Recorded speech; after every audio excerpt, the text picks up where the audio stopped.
Hi everyone, welcome to REIT Recap.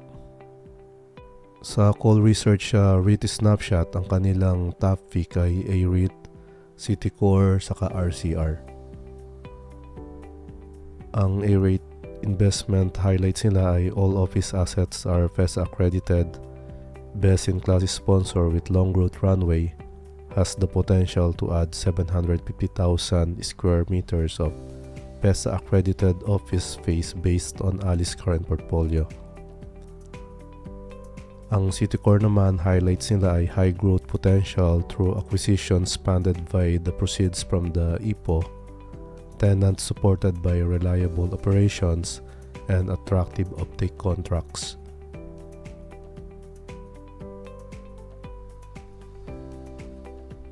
Then yung RCR naman, ang highlights niya ay all office assets are FESA accredited, most geographically diversified portfolio, has potentially to add 180,000 square meter of PSE accredited office space based on RLC's current office portfolio.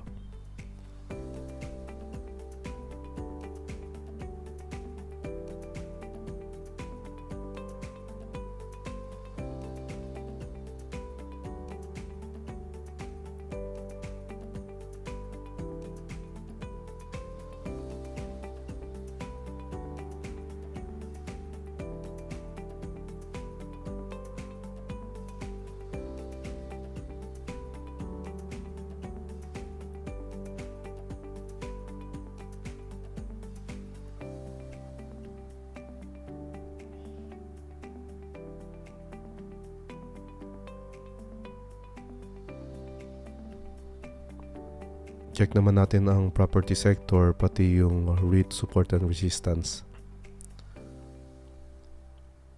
Properties nag-close siya sa 2,626. Then ito yung kanyang support area ngayon sa 2,624. Below siya ng lahat ng MAs. Itong properties, isa siya sa mahinang sector ngayon. Ang malakas pa rin ay financial. Then meron siyang major support dito sa area na to sa 52-week low, 2,442.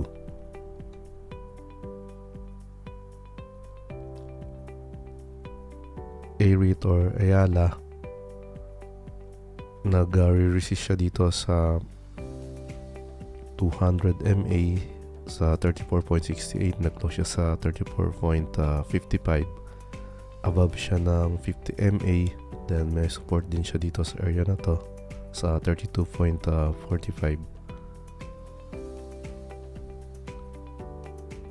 Citicore above siya ng 50 MA saka ng 200 MA. So nagte-trail siya dito sa 50 MA ngayon. Ito yung kanyang support sa 2.51 dito sa area na to.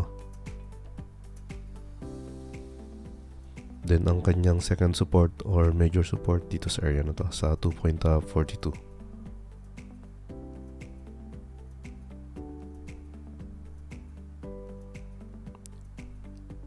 Double Dragon, below siya ng 50 MA saka ng 200 MA.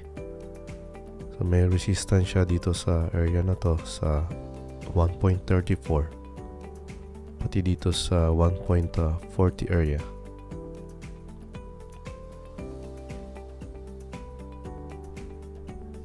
Fininvest nag-close siya sa 4.40. May resistance area siya dito sa 20 MA. Then ito yung kanyang major support sa 4 pesos psychological support. Dito siya nag-bounce. Let's see kung magkukontinue itong kanyang reversal. Below pa rin siya ng 200 saka ng 50 MA pati ng 20 MA. Ito namang Megaworld REIT, nag-close siya sa 14.06. Nagsusupport siya dito sa area na to sa 13.79. Above siya ngayon ng 200 MA pero below siya ng 20 saka ng 50 MA. Meron din siyang major support dito sa area na to sa 12.88. Premier Island Power nag-close siya sa 1.50. dito siya nagko-consolidate sa area na to sa support na 1.49. Meron din siyang resistance dito sa area na 1.54.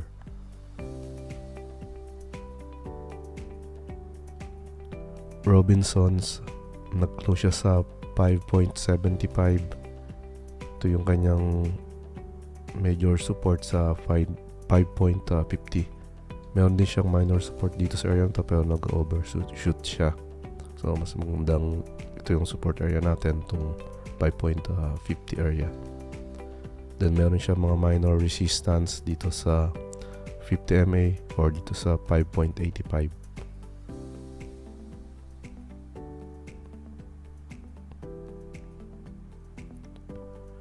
Vista, nag-resist siya sa 1.68 area. Then above siya ng 50 MA, below ng 200 MA. May support din siya dito sa area na 1.55. Then ito yung kanyang 52-week low sa 1.47.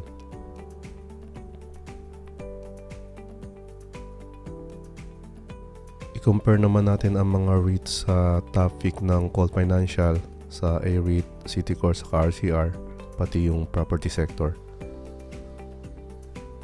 Itong Ayala, mas malakas pa rin itong Citicore or leading ngayon.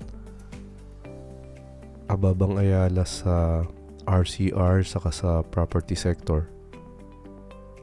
Itong Citicore, siya yung pinaka-leading sa lahat.